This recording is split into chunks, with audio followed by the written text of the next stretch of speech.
Ça s'est passé si vite que je n'ai presque pas eu le temps de comprendre.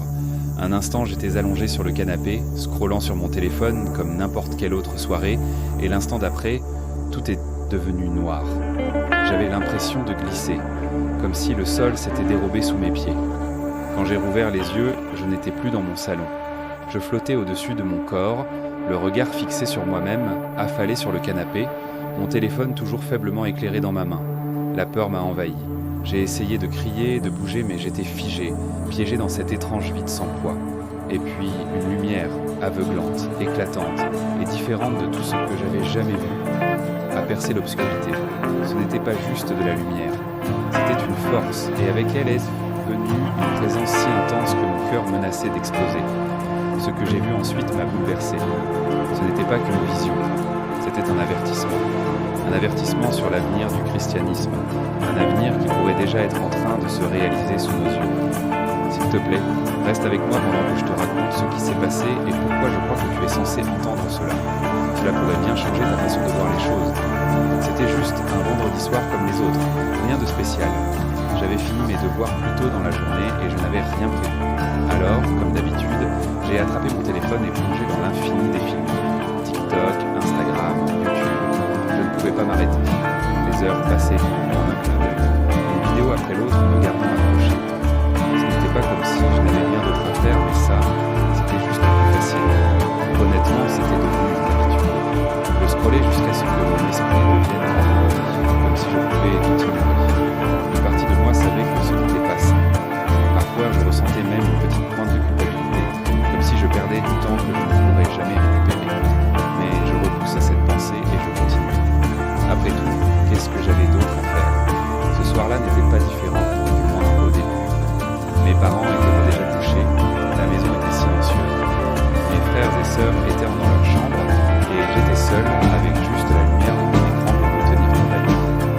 Le silence aurait pu être apaisant, mais ce n'était pas le cas. Et puis, c'est arrivé. Une étrange sensation de vertige m'a envahi, comme si les murs autour de moi se mettaient en tatouage. Je me suis dit, peut-être que j'ai regardé cet écran trop longtemps, peut-être que j'ai juste besoin de voir un verre d'eau. J'ai essayé de me lever, mais avant de me lever, ce qui s'est passé ensuite a été chaud. Quand j'ai ouvert les yeux, je n'étais plus dans mon salon. J'étais ailleurs, un endroit qui ne semblait pas réel. L'air autour de moi brillait d'une manière étrange et irréelle. Partout, des écrans flottants, des téléphones, des tablettes, des téléviseurs, même des casques de réalité virtuelle, tous légèrement lumineux, comme s'ils étaient jolis. Au début, c'était étrangement silencieux, mais en regardant de plus près, j'ai remarqué quelque chose d'effrayant. Des visages me fixaient depuis les écrans, des millions de visages. Mais leurs yeux étaient en vie, sans vie, comme s'ils étaient repris dans une sorte de transe. Un frisson glacé m'a parcouru l'échine. Puis, le silence a été brisé par une lumière éclatante qui a envahi le vide, si intense que j'ai dû protéger mes yeux. Mon cœur battait à toute allure tandis que je me tournais pour voir où elle venait. Et c'est là que je l'ai vu. Jésus. Mais il n'était pas comme dans les tableaux que j'avais vus à l'église ou dans les histoires que j'imaginais enfant. Il était rayonnant, puissant et réel de tout ce que j'avais jamais connu. Sa présence n'était pas seulement lumière, c'était de l'amour, mêlé à une autorité si écrasante que je me sentais incapable de bouger. Il m'a regardé, son expression mêlait tristesse et urgence, puis il a parlé. Viens, a-t-il dit en ton oreille. Sa voix était calme, elle portait une puissance qui faisait trembler tout mon être. Dès que j'ai pris sa main, le décor autour de moi a changé.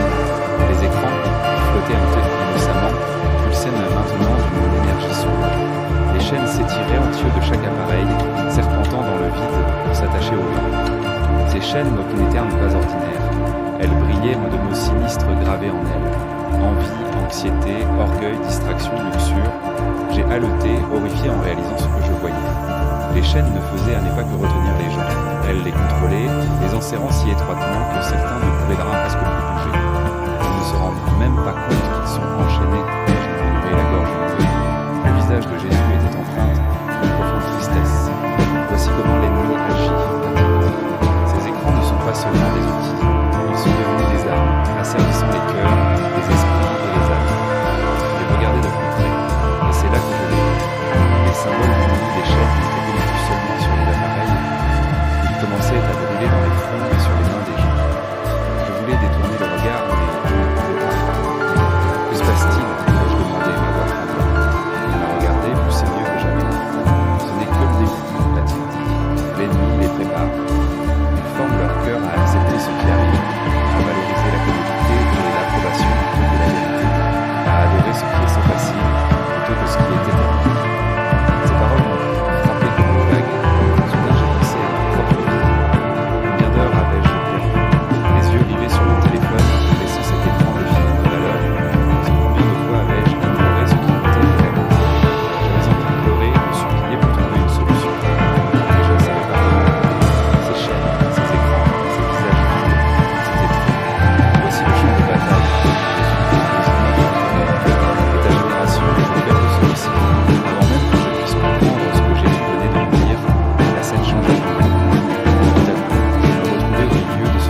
génération plus âgée criait sur les plus jeunes, les accusant d'être paresseux, égoïstes et accros à leurs écrans.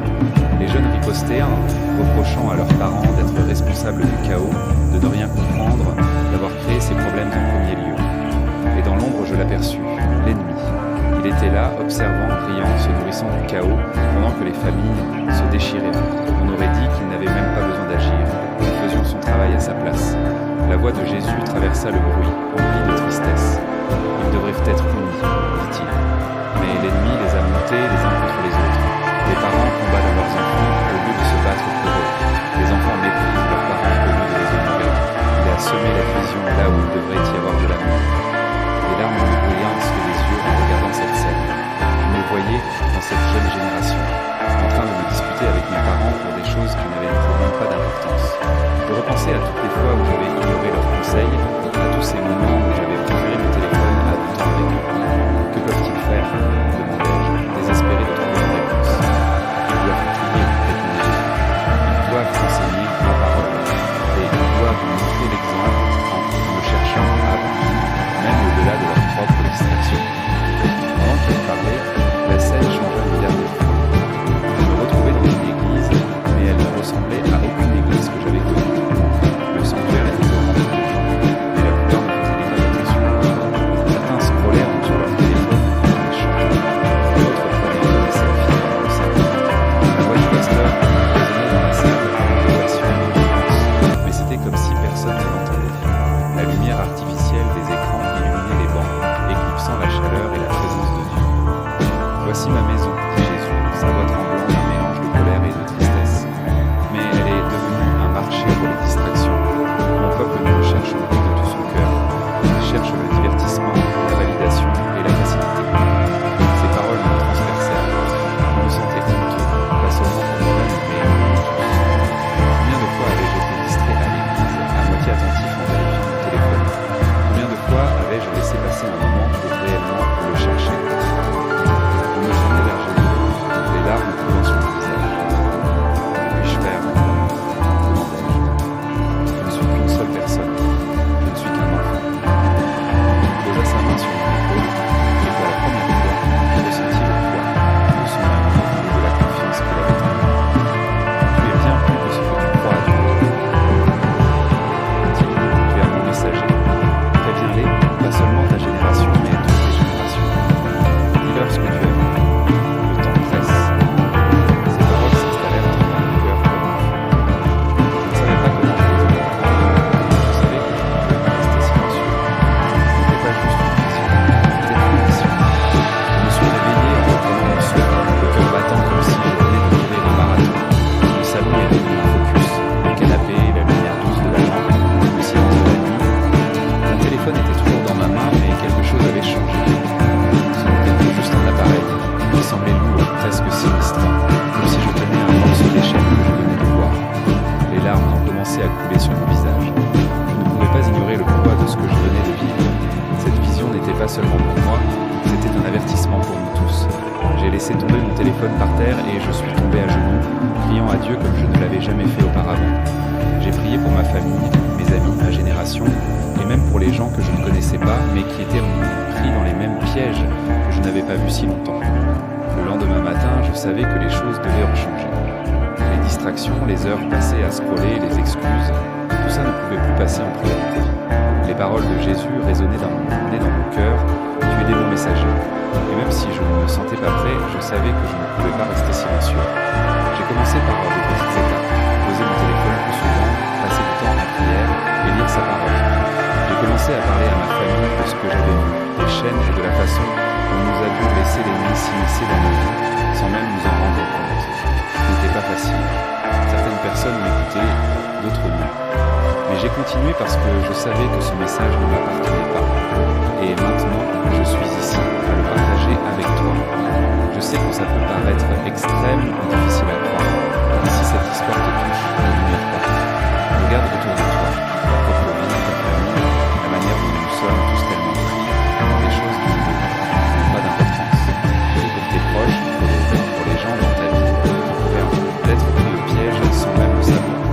Jésus m'a montré la vérité et maintenant je la partage avec toi, car notre temps est compté. Mais il